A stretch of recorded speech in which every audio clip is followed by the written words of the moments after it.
I'll show you what's the difference between mitosis and meiosis from this to this. Step by step, draw with me. 你好, one page tutor here. In today's topic, I will be explaining mitosis versus meiosis, which is Form 4, Chapter 5, Cell Division. And before jump into the topic, I would like to briefly describe cell cycle and how DNA condense into chromosome. So in cell cycle, there are 5 divisions. The first one is G1, which is growth. Second is S, which is DNA synthesis or DNA replication. The third one is G2, which is the second growth phase, also growth. And the fourth is M phase, mitotic phase, but is actually divided into mitosis and cytokinesis. So let's see each of them, what is happening in each of the phase. So in G1 phase, it's growth. The cell is just born and cell need to grow, and organelles are just synthesized. Next is DNA synthesis. DNA synthesis is replication of DNA replication. So practically is when the chromosome, this one is sister chromatid. So when it replicates from the other pair of the sister chromatids, which is one pair of sister chromatids to form a chromosome, that is DNA synthesis. Sister chromatid is equivalent to DNA. DNA need to replicate to form an complementary pair to form one complete chromosome. So this is happening in this phase. Next is second growth phase, which is the cell continue its growth cycle to prepare for cell division. So this is when the organelles and the cell size need to be big enough for the mitosis to happen. Interphase is the phase between mitotic phase. It's like before mitotic phase to happen, it needs to go through interphase, which is growth 1, S phase, and growth 2. And here is mitotic phase. Okay, so if we're to see the sequence, growth 1 will happen first, then S phase, then growth 2, then mitosis, then only cytokinesis. Okay, let's move on to DNA condensed into chromosome. So first thing I would like to discuss is why does DNA need to condense into chromosome, for extra info, and how does DNA condense into chromosome. So first thing, why? DNA is found inside every human cell, inside the nucleus. And DNA actually has 1 meter length, while nucleus itself only has 1 μm diameter. So if we're to fit 1 meter length inside a nucleus, which is so tiny, it needs to condense into chromosome. Condense as in saving its space. Just like how you curl those wire into a compact form, so it's easier for you to store because it's safe space. Same thing. So DNA condense into chromosome. Let's discuss how does it condense into chromosome. Okay, first thing, DNA is found in this shape, right? So DNA, before condense into chromosome, all of the structures are not visible under microscope. So how DNA curl is they curl on a protein called histone. DNA curl on one protein. This is DNA. The wire is like DNA, while histone is like the thing you curl on it. DNA curl on histone. So when there are 8 groups of DNA curl on histone grouped together, it will form something called nucleosome, which is here. So DNA, it curl on histone, group in 8, and form something called nucleosome. Then it will coil more to form supercoil. coil even more to form chromatin, then it condense to form chromosome. So only chromosome is visible under a microscope. Now it comes to the main part of this video, which is comparing between mitosis and meiosis I. Because meiosis I has distinct difference with mitosis compared to meiosis II. Meiosis II is similar to mitosis actually.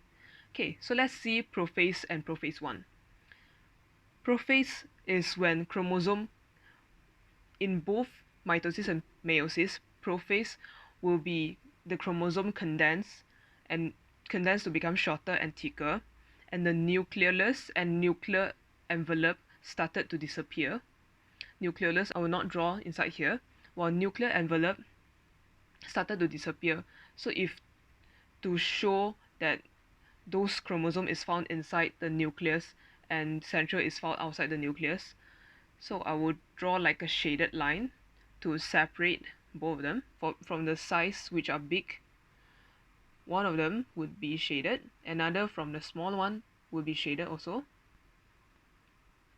to show that there are different genes. Because let's say those blacks one are from your dad and the white ones are from your mom. So shaded stands for having different DNA in a cell. So we as the children, we will receive one pair of DNA from dad and one pair of DNA from mom. So to show the difference, we need to shade. And two centrioles at the side of the cell, which is at the each opposing pole. The centriole will replicate, move to opposing pole, then form the spindle fiber. If you're confused about what is chromosome, what is sister chromatids, and what's the difference between non-sister chromatid and identical sister chromatids. Okay, chromosome is when this is one sister chromatid, another sister chromatid, held together, they're combined and held together by centromere, then form one chromosome. So this is a chromosome, and two with the same shading of identical sister, two of the same shading of sister chromatids will be identical sister chromatids, like same. So each chromosome consists of two identical sister chromatids held together by centromere.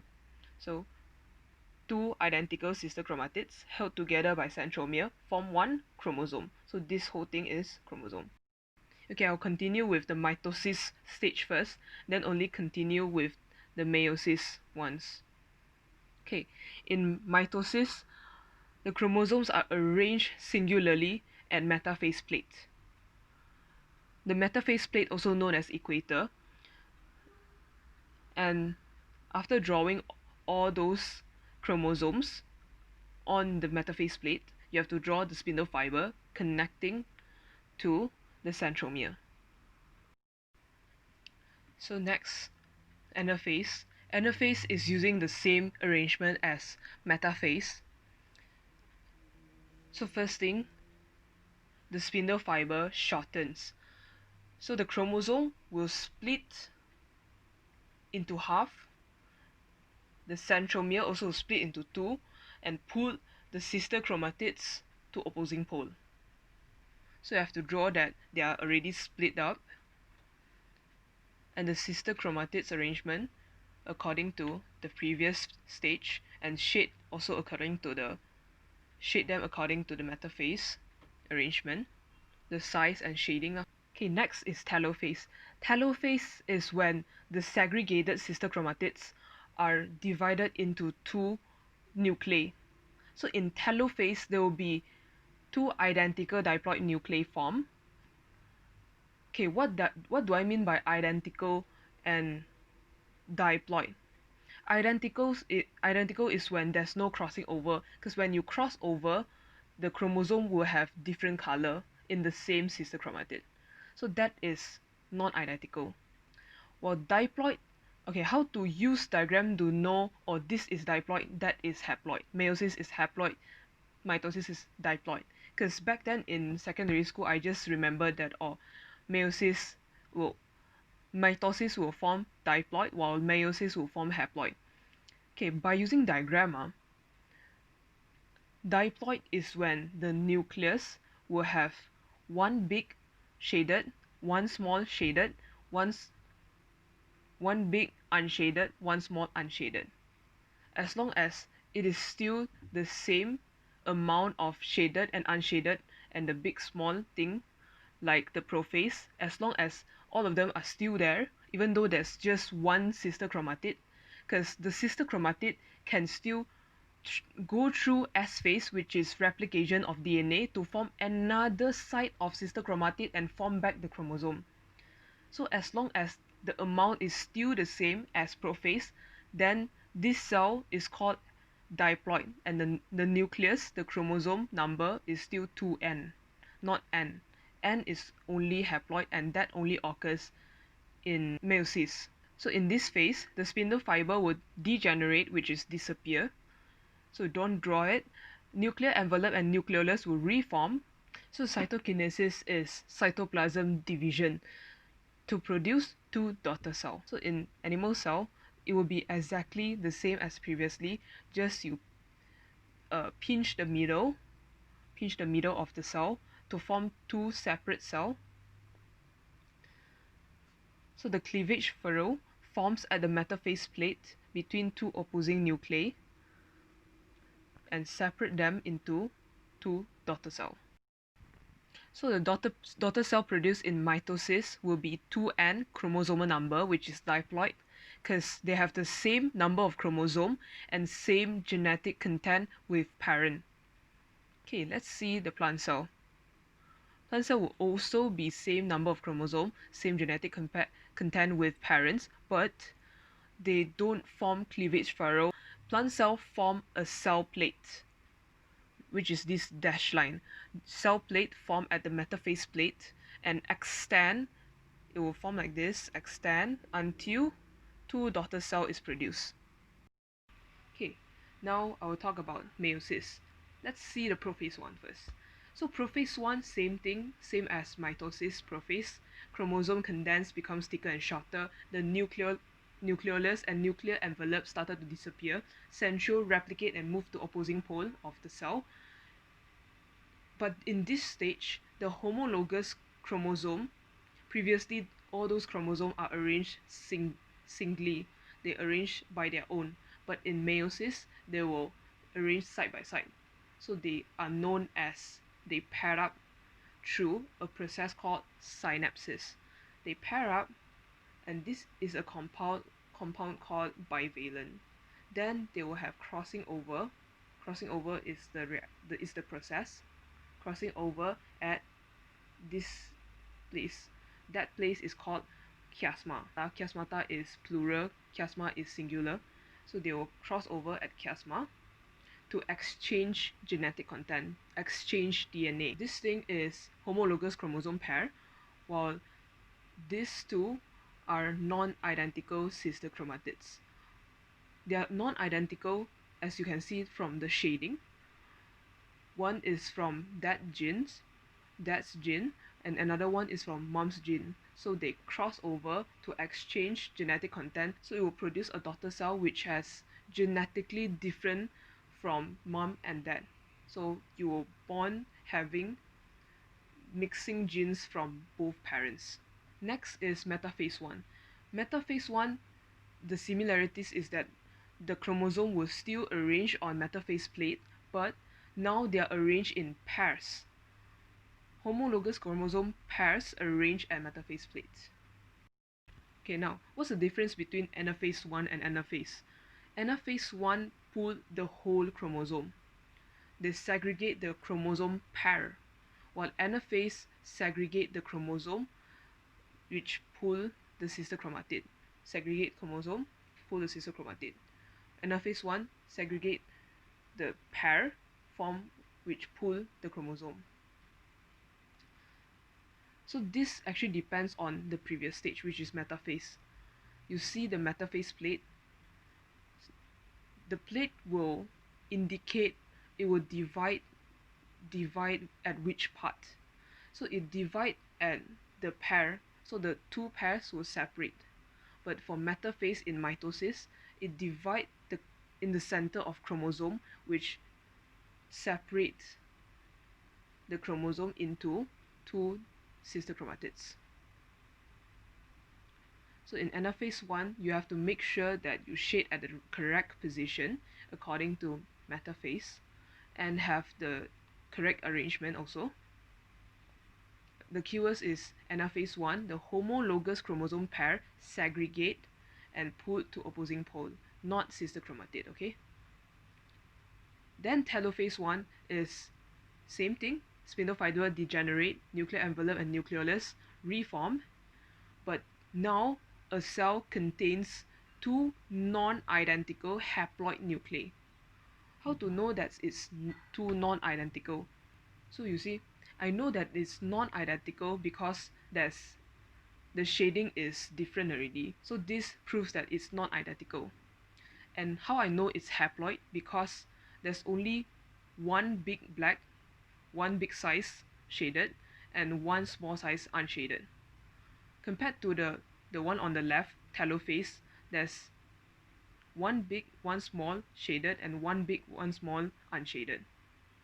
So this proves that the chromosome number is halved already.